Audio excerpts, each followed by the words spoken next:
Assalamualaikum warahmatullahi wabarakatuh. Halo guys, ketemu lagi di channel Gaptek. Kali ini untuk full review sebuah Samsung Galaxy A52.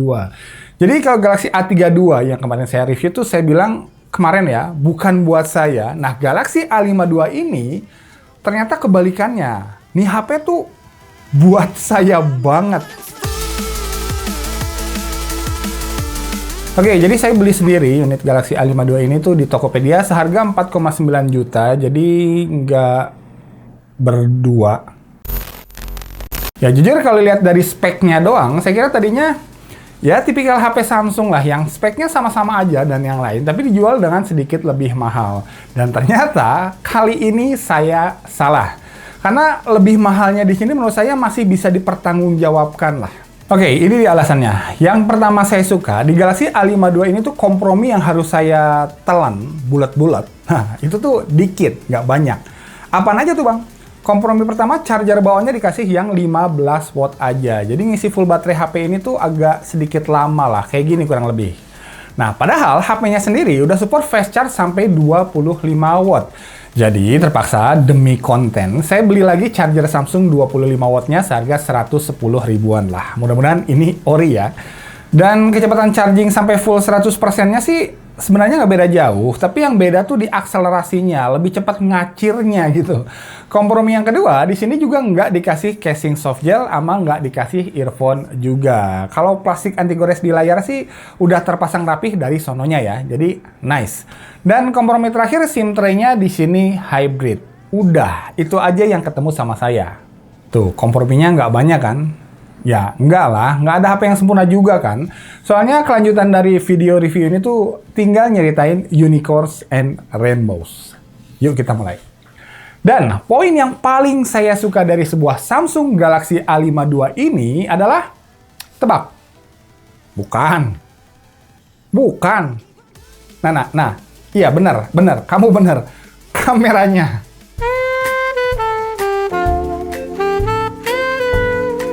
Oke, jadi kalau kalian kemarin kebetulan nonton video reviewnya Vivo V20 saya, pasti tahu betapa saya suka banget sama kameranya. Alasannya sih simpel ya, walau nggak selalu ngasih hasil foto terbaik, tapi kamera Vivo V20 kemarin adalah yang paling dapat saya andalkan, apapun tantangan kondisi pencahayaan yang dihadapinya. Jadi reliable lah, stabil hasil fotonya. Nah, kamera Galaxy A52 ini ternyata lebih reliable lagi dibandingkan kameranya Vivo V20 2021 saya yang kemarin. Kalau moto outdoor siang-siang mungkin nggak terlalu beda jauh ya. Kalau motonya sore-sore, kisaran waktu maghrib lah, nah mulai kelihatan tuh. Galaxy A52 ini lebih bisa ngeluarin detail di area-area gelapnya. Kelihatan kan? Dan yang saya salut, kamera Galaxy A52 ini tuh bisa saya nobatkan sebagai jagonya foto low light tanpa pakai mode malam. Nah, makin gelap pencahayaan, makin kelihatan kerennya kamera Galaxy A52 ini. No, mantap banget kan? FYI, saya tetap bisa ngomong kayak gini ya. Padahal saya udah ngebandingin sama kameranya Realme 8 Pro loh. HP mid-range yang resolusi kameranya nyampe 108 megapiksel. Ya, walau kalau sama-sama pakai mode malamnya sih, kamera-kamera lain juga bisa tampil bagus dengan karakternya masing-masing. Kemudian saya bandingin sama kameranya Xiaomi Mi 10T yang lebih mahal di 6 jutaan. Ya, sudah lah ya. Mi 10T emang wajib Gcam. Kalau di reviewnya kemarin saya bilang mudah-mudahan color science-nya bisa dibenerin via update software. Ternyata sampai sekarang masih gini-gini aja.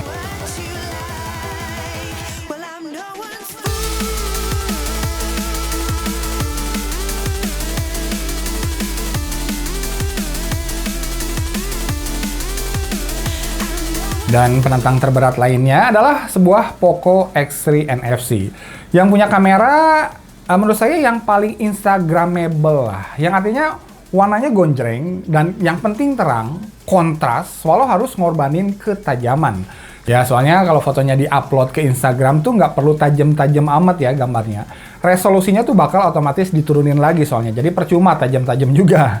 Mode malam Poco X3 juga terlihat paling menarik, walau jelas nggak natural. Padahal ingat, selisih harganya hampir 2 juta loh sama Samsung Galaxy A52 ini.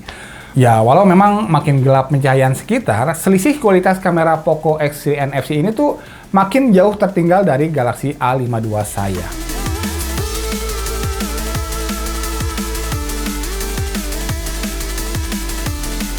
Terus dibanding Realme 8 Pro, nanti perbandingannya saya bakal buka di video reviewnya Realme 8 Pro aja ya guys.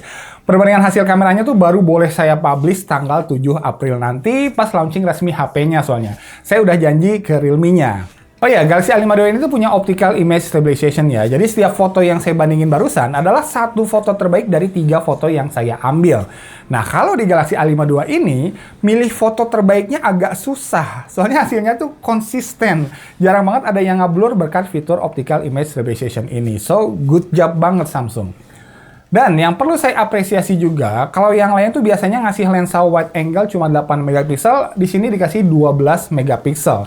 Yang lain ngasih lensa makro dan depth sensor cuma 2 megapiksel, di sini udah 5 megapiksel. Jadi sedikit lebih niat lah lensa-lensa pendampingnya. Nice. Untuk hasil selfie-nya, no complaint dari saya, udah sangat-sangat bersaing untuk kelasnya.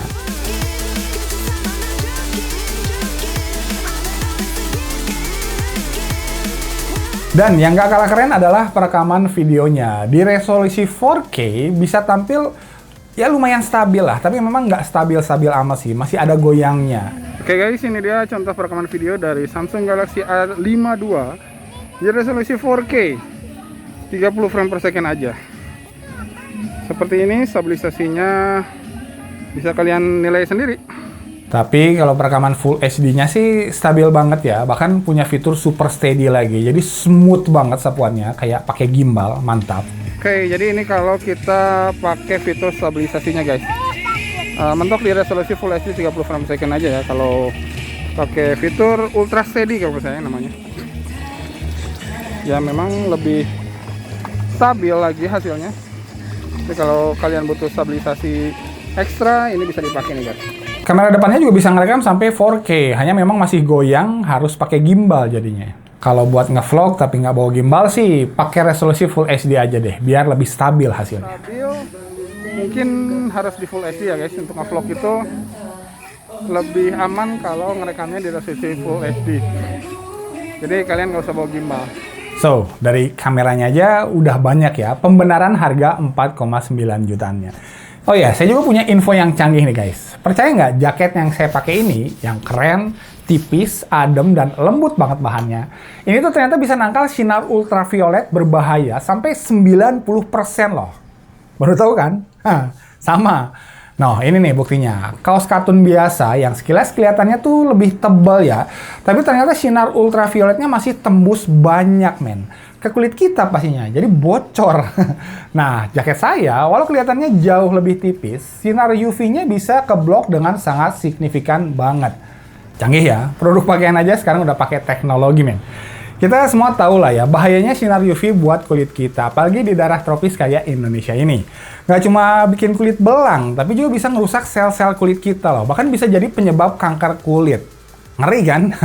Makanya Uniqlo tuh mikirin tuh gimana caranya bikin jaket yang tetap ngelindungin kulit kita, tapi dipakainya tetap adem, tipis, dan nyaman. Bahkan pas lagi panas-panasnya di siang hari bolong.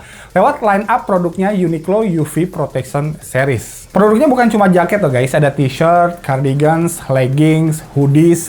Baik buat cowok, cewek, anak-anak, sampai babies juga lengkap pokoknya. Harganya juga terjangkau, dimulai kisaran 300 ribuan aja buat produk jaket dan 100 ribuan buat produk t-shirt sama legging cewek juga. Jadi kalau kalian kebetulan nanti main-main ke Uniqlo, boleh deh cek produknya. Oke, lanjut yang nggak kalah canggih, Galaxy A52 ini juga udah punya rating IP67, yang artinya bisa dipakai motor di dalam air di kedalaman 1 meter selama 30 menit. Ini jarang banget ada di kelasnya, mantap. Displaynya juga keren, Super AMOLED 90Hz, lengkap dengan fitur Always On Display sama fingerprint di bawah layarnya. Plus, udah Gorilla Glass 5, jadi lengkap. Desainnya ini ganteng, saya suka desain kotak kameranya yang kayak unibody gitu, nggak kayak tempelan.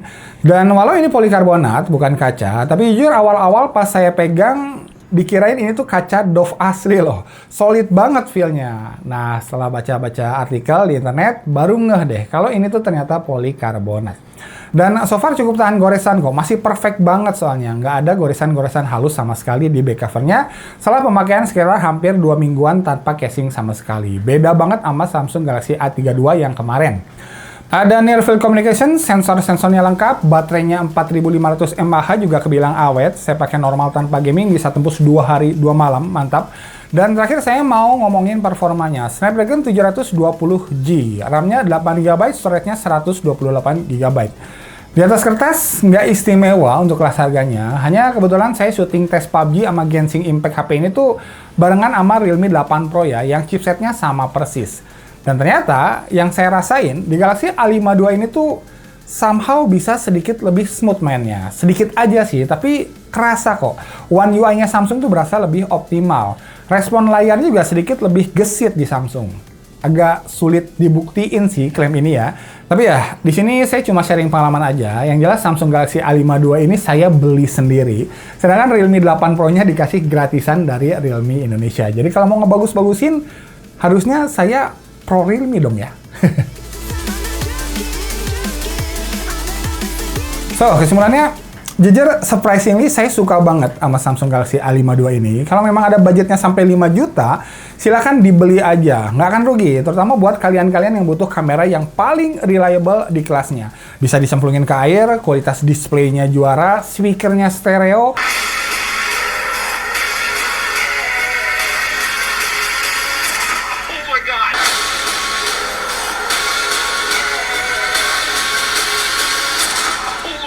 Underscreen fingerprintnya canggih, Near Field Communication, desainnya solid dan gagah, sampai performanya juga optimal.